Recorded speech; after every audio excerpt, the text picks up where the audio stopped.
আসসালামাইকুম প্রিয় দর্শক, আপনারা দেখুন কিভাবে একটা বডি সাইড জয়েন্ট যদি পয়েন্ট না মিলে কিভাবে ঠিক করা হয়। এটা কি সমস্যাটা হতে পারে সেটা হচ্ছে, দেখেন এই যে স্লিপটা কতটুকু আপনারা কীভাবে পয়েন্টটা মিলবো।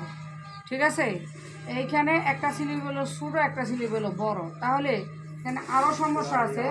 সেখানে যখন আপনি স্লিপটা জয়েন করবেন, জয়েনের আগে আমাদের এটা এই স্লিপ মাইপটা নিতে হইব। কীভাবে দেখেন,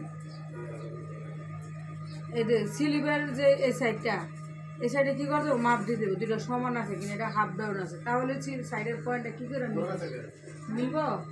এখন এটা স্লিপটা খুইলে আগে কী করতে হবে, সিজারিং করতে হবে। সিজারিং করে তারপরে এই সাইডটা মিলিয়ে দেবে। কথা বুঝছো, এটা খুলো। এটার কয় স্লিপের খাড়া, এটা কি বলে, স্লিপের খাড়া। খাড়া। আচ্ছা, তাহলে এখন স্টপ। এখন আগে